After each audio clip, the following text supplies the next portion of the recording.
जीवन योग, जीवन योग, जीवन योग, जीवन योग, जीवन योग, जीवन योग, जीवन योग, जीवन योग। धर्म अर्थ और काम मोक्ष का राजमार्ग है योग। धर्म अर्थ और काम मोक्ष का राजमार्ग है योग।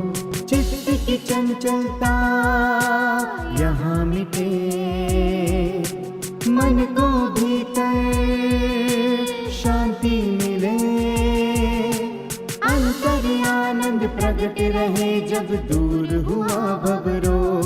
जीवन योग, जीवन योग, जीवन योग, जीवन योग, जीवन योग।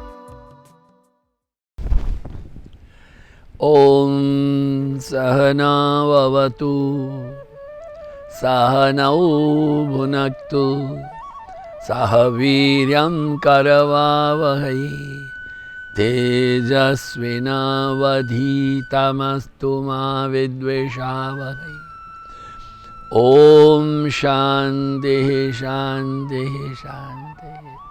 हरिः ॐ श्रीगुरुभ्यो नमः।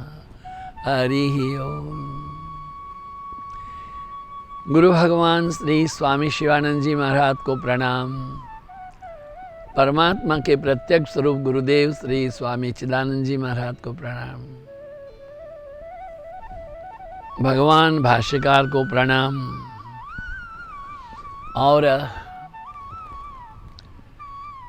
वेदव्यास जी को प्रणाम, तमाम संतों को, गुरुजनों को प्रणाम और आप सब के हृदय में विराजित परमात्मा को प्रणाम। नमो नारायण, नमो नारायण। कल हम साधन चतुष्टय के चतुर्थ सोपान, जिसमें षड संपद का चतुर्थ है तितिक्षा, शमदम उपरति तितिक्षा की बात कर रहे थे। कुछ लोगों का मानना ऐसा कि यदि जगत में रोग ही ना हो तो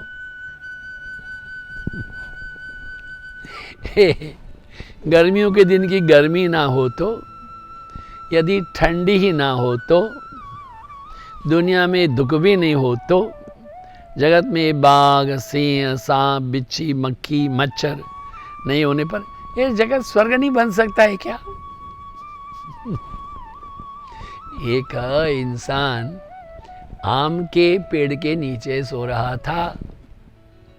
दोपहर का समय था, बहुत गर्मी थी, मगर आम के पेड़ से ठंडी हवा चल रही थी। गहरी नींद में रहा, सीधा लेटा था, उसके नाक के ऊपर एक आम गिरा। आम गिरने के पहले वो क्या सोच रहा था? लेटे लेटे, क्या ये आम का पेड़ है, इतना बड़ा पेड़, छोटे छोटे आम, और जमीन में वो छोटे छोटे बेल रहती है ना, इतना बड़ा तरबूज होता है। तो इतने बड़े पेड़ में आम इतना बड़ा क्यों नहीं होता है? वो जब छोटा आम गिरा ना नाक के ऊपर, हे ईश्वर तेरी दुनिया में सब ठीक है, वो छोटा आम ठीक है, तरबूज होना था तो मैं मरता था। व्यक्ति कितना सोचता है कि ईश्वर की रचना में कुछ गलती है, ईश्वर की रचना में कुछ गलती कहीं नहीं है। और जब तक ऐसे कहते हैं राम रावण यो युद्ध, राम रावण यो हो, राम रावण का युद्ध कैसा है? राम रावण के समान है। कृष्ण कैसे हैं? कृष्ण के जैसे। राम कैसे हैं? राम के जैसे। ईश्वर कैसा है? ईश्वर का जैसा है। उसमें कोई भी भेद हम नहीं बता सकते भाई। जहां आघात है वहां प्रत्याघात तो होगा। दुख नहीं होगा तो सुख कैसे होगा? दुख ही एक ऐसा साधन है कि हमारे अध्यात्म जीवन में हमारी आंखों को खोलने वाला है। अगर जगत में दुख है तो मनुष्य दुख से मुक्त होने के लिए प्रयत्न करता है, और प्रयत्न करने पर ही वह अमर और दुख शून्य धाम की प्राप्ति करता है। यही बात है. Struggle, struggle, struggle is the sine qua non of life. And stagnation is a death.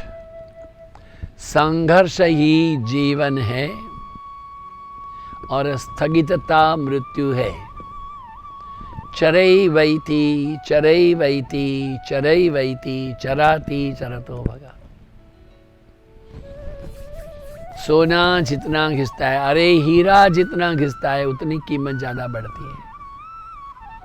बहुत जरूरी बात है. जब हमारी रगड़ी नहीं होगी, ये पूछो ना, ये तमाम लोगों के, ये संतों के जीवन को पढ़ो, बार बार पढ़ो. सब दीन हो तन एक समान साधो, सब दिन हो तन एक समान. कहाँ राजा हरिश्चंद्र बिकत गए मसान. देखिए, राजा हरिश्चंद्र है, वो मसान में बिक गया. उसका अपना पुत्र रोहितास मरा है, बोले जलाने नहीं दूंगा. क्यों? उसके ऊपर का कफन वो मेरा ड्यूटी है, मेरे को लेना चाहिए, दो. बताइए, वो उनकी पत्नी ने क्या किया, अपना कपड़ा फाड़ करके दे दिया, आधा वस्त्र दे दिया. बताइए. फिर से मैं याद करता हूं हमारे परम आदरणीय परम भागवतीय पुण्य श्लोक श्रद्धेय रंगवदूत जी महाराज को. कहते हैं, हे मन, क्या बोला है कि खुशी में रहना, क्योंकि सब समय लाडू बाटी फाकम फाकी नहीं होता है ना. कभी अंबल, कभी कंबल, कभी दिगंबर. यही बात है. जो लोग फूलों की माला पहनाते हैं वो कब जूते मारेंगे पता नहीं. हमारे गुरु भगवान श्री स्वामी चिदानंद जी महाराज के लिए बड़ी बड़ी मालाएं आती थी, मदुराई से आती थी, इतनी बड़ी बड़ी गज मालाएं. हाँ, कमल की मालाएं, मोगरा की मालाएं, गुलाब की मालाएं. जब फंक्शन पूरा होता था, महाराज जी अपने कमरे में जाते थे. जाने के पहले बाहर देखते थे किसका जूता भारी पड़ा है. वो उठा करके अपने वॉशरूम में मिरर के सामने खड़ा होकर के 42 टाइम्स जूता अपने सिर में मारते थे. बोलते थे ये मेरी साधना है, SB42, सू बीटिंग 42 टाइम्स. क्यों? हे मन, तेरे को गुलाब की बड़ी बड़ी मालाएं, कमल की मालाएं, मोगरे की मालाएं, ढेर सारी मालाएं पहनना अच्छा लगता है. तेरे को कोई इत्र देता है तो चल, सुंदर कपड़े अच्छे लगते हैं, ले थोड़ा इसका भी स्वाद ले ले. इमेजिन, बहुत मुश्किल है ये. यही तो साधना है, हमारे गुरुजनों के जीवन को जानना, हमारे ग्रंथों को पढ़ना. हम सब लोग ये नरम नरम सुंदर सुंदर आकांक्षा करते हैं. गुरु नानक देव जी महाराज एक बार भ्रमण करते करते अपने गांव में आ गया, तलवंडी. उनके पुराने दोस्त थे, एक शेठ भी थे, एक लालू कारपेंटर भी था. दोनों आए. बाबा जी तुसी मेरे घर पाओ, प्रसादा मेरे घर चक्को जी. ना जी मेरे घर चक्को जी. ओ शेठ कहता है मेरे घर में भोजन करो, कारपेंटर कहता है मेरे घर में. गुरु नानक देव जी महाराज ने कहा तुसी करो जी, तुसी दोनों रोटियां कट्टियां लाओ, असी पेड़ के नीचे बैठ के पावांगे जी. दरखत के नीचे बैठ के पावांगे, हम पेड़ के नीचे बैठ के उसको भोजन करेंगे. तुम अपनी रोटी लाओ, तुम अपनी रोटी लाओ. सेठ की रोटी तोड़ी गई, उसमें से खून गिरा था. गुरु नानक देव जी महाराज ने हाथ धो लिए और ओ लालो सुथार जो है कारपेंटर, उसकी रोटी तोड़ी, उसमें से दूध गिरा. मैं ऐने खानी है, ओना नहीं ना खानी है. क्यों? सेठ की रोटी है, वो राम की नहीं हराम की थी, इसकी पसीने की थी. बहुत मुश्किल है साधु जीवन में ये सब बात को. द रियलिटी है हम बहुत वैभव चाहते हैं, सुख चाहते हैं, संपत्ति। क्यों, क्या करना है भाई? ध्यान दे, ये दुख है, यही हमारी आंखें खोलता है। हमें अपना जीवन कैसे यापन करना है, बाह्य भाग दौड़ से, आपाधापी से, हृदय के गुहा में बैठ करके आत्म संस्थम मनः कृत्वा न किंचित अपि चिंतयेत, नाम रूपों में सच्चिदानंद आत्मा का साक्षात्कार होगा जब हम तितिक्षा को सहन करेंगे, बारिश सहन करेंगे, गर्मी सहन करेंगे। होता नहीं है, मन छलक जाता है। तत्वज्ञान की तमाम शाखाएं हैं जो आजकल जीवित हैं, वो अपने अस्तित्व का समर्थन करती हैं। अपनी अस्मिता है वो तो ठीक है, किंतु अस्मिता के अहंकार को पकड़ के चलना, that is not fair. No, वहां तो यही बोलना है, मने चाकर राखो जी, मैं गुलाम, यही है। मोसमान का आदिर नाही, कातिर हर कौन तो सो। मेरे समान कोई नालायक नहीं है, मोह समान है, खलक कोई नहीं, मेरे समान कोई मुस्तक नहीं है। तो आपके समान कोई नहीं। अपने आप को सोचना, क्या मैं दास भगवान के, तने चाकर, ये चाकर हूँ, दास हूँ, गुलाम हूँ। तुलसी है, नानक दास, रे दास, कबीर दास, तुलसी दास, हाँ, ये रामदास, ये तमाम सारे दास हुए। हम लोग बोलते हैं एमए PhD। हाँ, गुरु महाराज स्वामी शिवानंद जी महाराज कहते हैं, अभिमान त्यागो, सेवा करो, नारायण नारायण नारायण नारायण। सबसे पहले तो सन्यासी लोग अपना अभिमान छोड़े। आई एम ए मंक, नहीं, मैं दास हूं, मैं चरणों का किंकर हूं। तब चरण चंचती का, आपके चरण कमल का मैं भ्रमर हूं ना, यही बात। इसलिए कहा कि दुख के जो जड़ है, हमारे देखिए ना भाई, वो भगवान बुद्ध बनने के पहले जब वो सिद्धार्थ रहे, शुद्धोधन ने, उनके पिता ने उनको कहीं पर भी दुख नहीं देखने दिया। एकदम यौवन में भरी दास दासियां रखी, शादी कर दी यशोधरा से, एक पुत्र भी हो गया। फिर एक दिन वो बोले हम महल के बाहर जाएंगे, बहुत बड़ा महल का बगीचा, उसके बाहर छन्ना उनका सारथी रहा, उसके साथ में गए। वहां एक वृद्ध को देखा करके, दूसरा बीमार देखा करता हुआ, तीसरा मुर्दे को लेके जा रहे थे।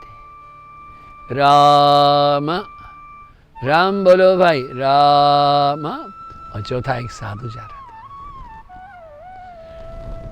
सिद्धार्थ ने पूछा है छन्ना, ये क्या है? बोले ये वृद्ध है। ये वृद्ध क्या होता है? बोले हम लोग आए हैं, यौवन है तो वृद्धावस्था। मैं वृद्ध होऊंगा? हाँ। यशोधरा? हाँ। राहुल? हाँ। मेरे पिताश्री? हाँ। तू? हाँ। ये वृद्धावस्था ऐसी होगी? हाँ। और ये रोगी, सबको रोग भी होता है? हाँ, हो सकता है। और ये सोया है, लेटा हुआ है, उसको बांध करके क्यों? अरे सोया लेटा नहीं है, मर गए। What do you mean by मर गया? मर गया मैंने, अभी इसमें प्राण नहीं है। लकड़ी में रख के जला देंगे, उसको तकलीफ नहीं, वो तकलीफ वाला अंदर से गया। और चौथे में देखा तो एक देदीप्यमान, चेहरे में गौरव है, चेहरे में प्रसन्नता है, चारों ओर आलोकित है। ऐसे कि युवान साधु दंड पकड़ के जा रहे। छन्ना ये कौन है? यह वह साधु है जो जानते हैं कि चरित्र की आयु अपनी आयु से ज्यादा लंबी है। He is thinking more about his character. He is loyal to the self. छन्ना सबको वृद्धावस्था है, रोगी है, मृत्यु है, तो सुख कहाँ है? सिद्धार्थ सो नहीं पाए, आधी रात उठे, यशोधरा को प्रेम से देखा, राहुल को देखा, छन्न को जगाया, चलो रथ जोड़ो। बहुत दूर तक ले गए, रात भर रथ चलता रहा। एक खड़ग से अपने बालों को काट दिया, स्वर्ण अलंकार उतार दिए, सुंदर से वस्त्र निकाल दिए, छन्ना यह सब लेकर के जाओ।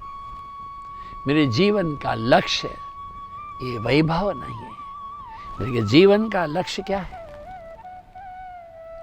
आत्यंतिक सुख, जैसे सुख के बाद में और कोई सुख की आकांक्षा ना रहे।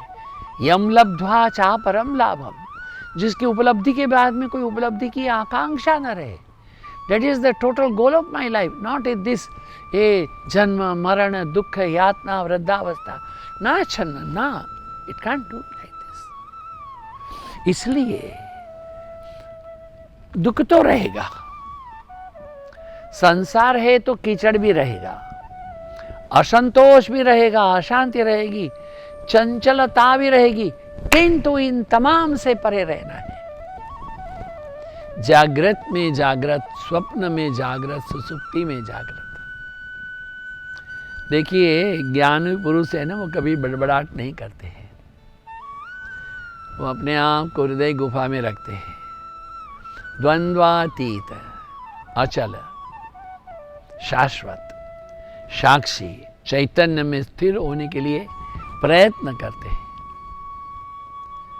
संसार की गतिविधियों में निश्चल रहते हैं, अपने मन से ध्यान पूर्वक साक्षी भाव में रहते हैं। उनको लगता है ये सब कुछ ब्रह्म की लीला है। अभी हमारे मन में भी ये प्रश्न बचपन में उत्पन्न होता था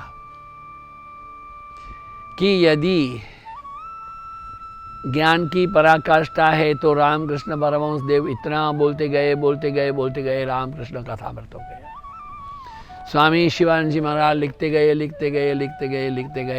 310 किताब हो गई।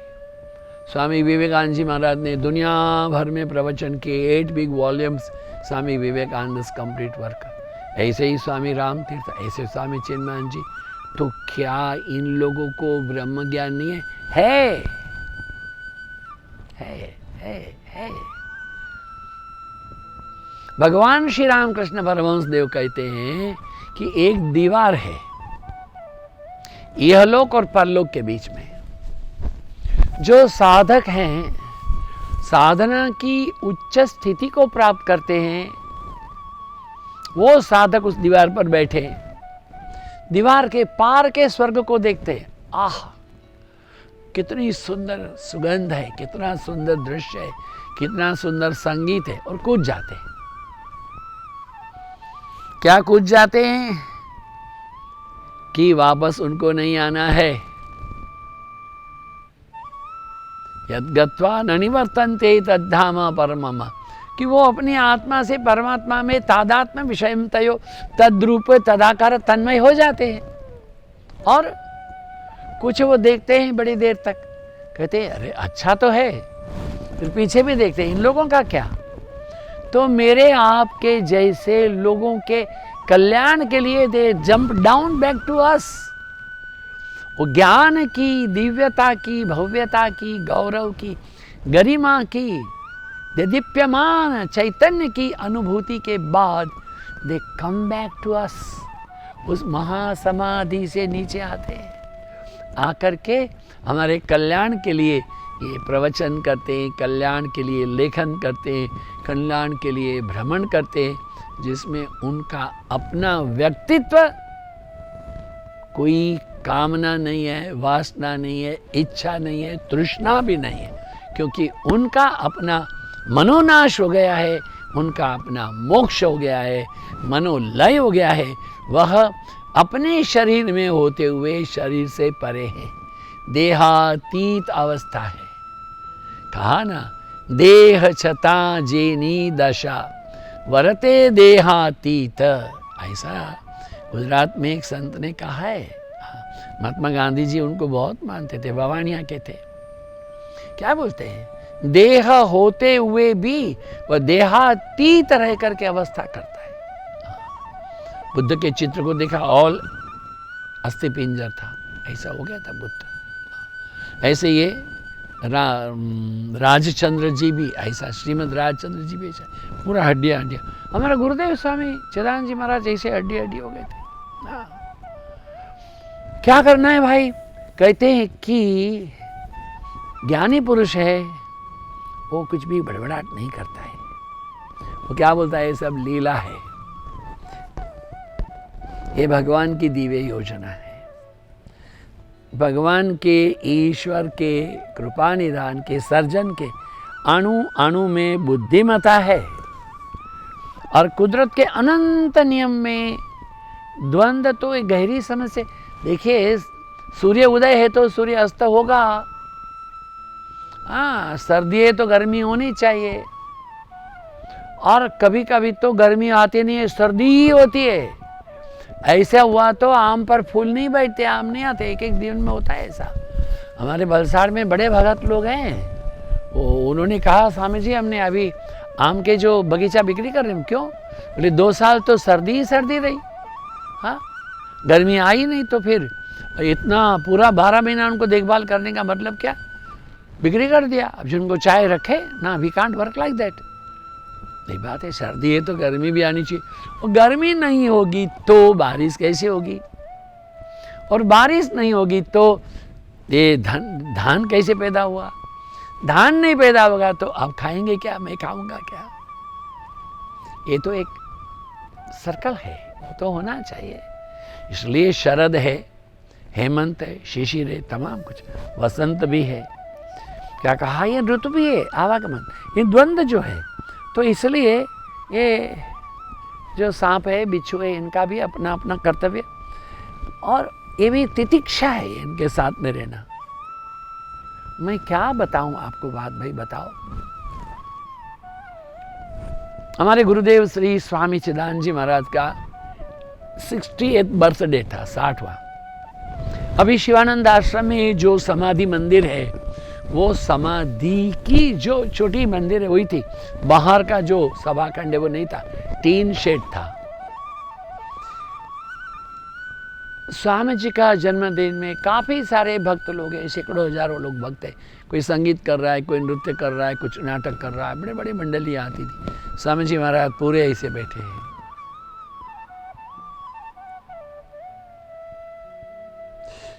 पीछे एक छोटा 2 फीट का दीवार है, उसके पीछे 2 फीट दूर, 3 फीट दूर प्रेस का दीवार है, उनके दोनों के बीच में छोटा जाने का रास्ता है। वहाँ से एक बहुत बड़ा पहाड़ी बिच्छू स्वामी जी के, मैंने कैसे पहनता हूँ, गुरु महाराज हमेशा ऐसा ही पहनते रहे, कभी कभी विदेश गए तो कुर्ता डालते थे। यहाँ एक बड़ा बिच्छू आके बैठा, इतना बड़ा पहाड़ का बिच्छू, इतना खराब होता है, एक ही सांप से खराब मार देगा। महाराज जी ध्यान में बैठे, उनको पता नहीं है, साथ में बैठे थे आदरणीय ब्रह्मलीन श्री स्वामी प्रेमानंद जी महाराज, छ, छ, छ, छ, ऐसे करते रहे। उनके छुछू करने से लोगों का भी ध्यान हुआ। स्वामी जी महाराज ध्यान से जाए, क्या बात है, ठीक है, आप लोग हैप्पी बर्थडे बोलने आए हो, ये भी आए हैं, बैठे, फिर ध्यान में चले गए। कोई बोला चिमटा लाओ, कोई बोला ये लाओ, वो लाओ, स्वामी जी खुद बैठे, अब बैठिए बैठिए, ऐसा बोले, धीरे से चले। अभी शिवानंद आश्रम में जहाँ अन्नपूर्णा है, अन्नपूर्णा नहीं था, जंगल था, धीरे से बैठे, कंधे को नीचे रखा, टॉर्च दिखाया, आइए नीचे, एन आज्ञांकित चेले के माफिक बिच्छू नीचे गया। स्वामी जी टॉर्च दिखाते गए दूर तक, फिर घुटने गिर के प्रणाम किया। बाबा भोलेनाथ जी ने आपको, इनके इस दास को आशीर्वाद देने के लिए भेजा, हम आपके कृतज्ञ हैं। यह है तितिक्षा। ओम पूर्णमदः पूर्णमिदं पूर्णात् पूर्णमुदच्यते पूर्णस्य पूर्णमादाय पूर्णमेवावशिष्यते। ओम शांति शांति शांति। हरि ओम श्री गुरुभ्यो नमः। आपकी उपस्थिति के लिए धन्यवाद, आपके समय दान के लिए धन्यवाद। आप सबके हृदय में विराजित परमात्मा को प्रणाम। नमो नारायण, नमो नारायण, नमो नारायण। धन्यवाद।